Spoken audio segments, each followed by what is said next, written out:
कहते हैं सियासत का भी अपना एक दौर होता है और वक्त ही सियासत के सिकंदर की ताजपोशी करता है। उत्तराखंड की राजनीतिक गलियारों में ही देख लीजिए। प्रदेश के पूर्व सीएम हरीश रावत कांग्रेस पार्टी के प्रमुख चेहरों में से एक हैं। उनके कंधों पर लोकसभा चुनाव की बड़ी जिम्मेदारियां हैं। इसी बीच चुनाव मैदान में उतरने से पहले रावत की तरफ से आलाकमान को कुछ और इशारे किए जा रहे हैं। मैं चुनाव लड़ने की राजनीति से बाहर निकलना चाहता हूं और उसके लिए यही अवसर है। उत्तराखंड की 5 सीटों पर लड़ाई के लिए दिल्ली में कांग्रेस पार्टी महामंत्रणा में लगी है। पार्टी के भीतर मंथन इस बात को लेकर किया जा रहा है कि एक बार फिर क्लीन स्वीप की चुनौती पेश कर रही बीजेपी से कैसे निपटा जाए। दिल्ली में हुई कांग्रेस स्क्रीनिंग कमेटी की बैठक में पार्टी के सीनियर नेताओं को मैदान में उतरने के लिए अलर्ट कर दिया गया है। उधर हरीश रावत प्रदेश के भीतर अब अपनी सियासी विरासत का दूसरी पीढ़ी में विस्तार करने में लगे हैं। बुधवार को दिल्ली में बैठक के बाद प्रदेश प्रभारी कुमारी सैलजा और स्क्रीनिंग कमेटी के अध्यक्ष भक्त चरण दास की तरफ से सभी सीनियर नेताओं को फोन कर चुनाव लड़ने के लिए कहा गया। लेकिन रावत चुनाव मैदान में न उतरकर कप्तान की भूमिका निभाने के फुल मूड में हैं। रावत के बेटे वीरेंद्र रावत की चमचमाती होर्डिंग्स और सक्रिय राजनीति से बाहर निकलने की रावत की इच्छा यही इशारे कर रही है। रावत ये बात साफ भी कर चुके हैं। ऐसे वक्त पर दिल्ली में आलाकमान देवभूमि के पुराने नेताओं को मैदान में उतरने के लिए सख्त निर्देश दे चुकी है। तब खुद हरीश रावत क्या कुछ कह रहे हैं, आप भी सुनिए।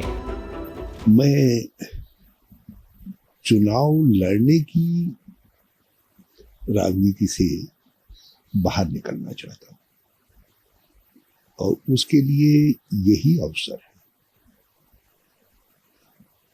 नहीं तो फिर एक बार फंस गया तो इसका अर्थ ये होगा कि अगले 10 साल तक फिर जो है मुझे चुनाव लड़ने की राजनीति का हिस्सा बना रहना पड़ेगा।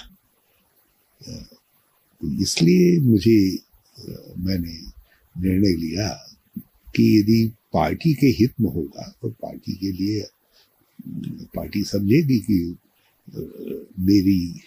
मेरे संबंधों का, मेरे नाम का, मेरे काम का उपयोग किया जा सकता तो मेरा बेटा उस काम को बेहतर तरीके से कर पाएगा।